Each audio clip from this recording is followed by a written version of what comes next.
Through observing my cooperating teachers and getting my feet wet with teaching myself, field experience has given me a new outlook on teacher socialization, classroom management, instructional strategies, and multiple other teaching and learning concepts.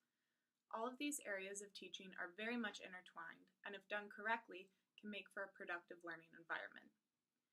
In the first chapter of Bridget Sweet's book, Growing Musicians, Teaching in Middle School and Beyond, she talks about the social challenges that adolescent students face. Some kids lash out, and some kids keep to themselves. At my last day of field experience, I was observing Grove City Intermediate's usual saxophone sectional when all of a sudden this girl screamed, "Ow!" and grabbed her mouth. My cooperating teacher kind of gave her a weird look and asked what was wrong. She responded, "I hit my tooth with my saxophone by accident."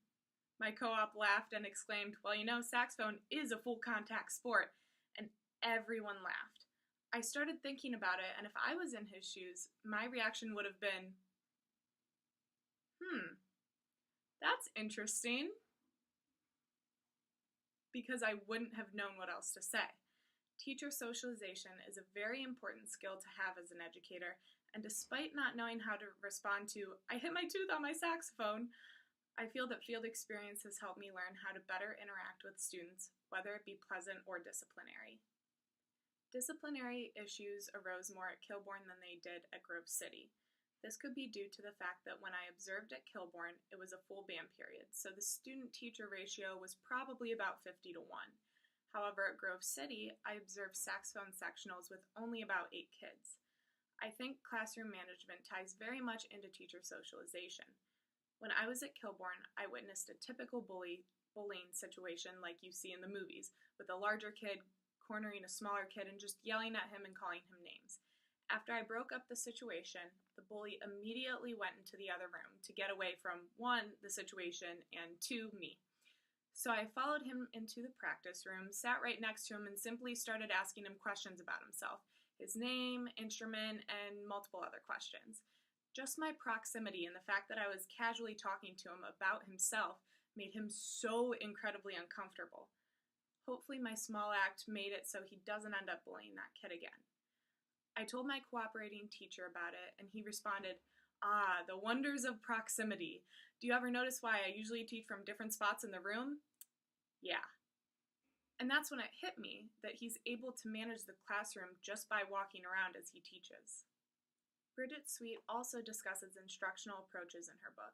She states, "Adolescents should have the opportunities to strengthen neural pathways by using multiple parts of their brain to think about music critically, experiment with trial and error, break musical ideas apart and put them back together again, and learn from mistakes." I could not agree more with Sweet's statement. I've learned through middle school saxophone sectionals at Grove City that you must use multiple approaches, chunk the music, and be repetitive in reinforcement. In Chapter 4 of Eric Toshalis' book, Cognition and Imagination at the Foundation of Resistance, he discusses how when the learner feels threatened, they automatically shut down and become defensive. I witnessed this happen in field experience, and it's important to be able to counter it correctly, even when you weren't the cause of the student's resistance. Middle schoolers are naturally insecure, so it's crucial to make their learning environment as welcoming and as encouraging as can be. Both of my cooperating teachers had very welcoming dispositions, so students felt comfortable and safe to learn. Especially with music, students are often vulnerable because it's a subject that means so much more than just notes and fingers to so many students. Because of this, educators need to ensure that students are provided a safe learning environment. Both of my cooperating teachers were always very encouraging and created great settings for students to learn. I'm glad I had the opportunity to complete my field experience with them. Through their instruction, I've learned a lot about teacher socialization, classroom management, instructional strategies, and multiple other teaching and learning concepts.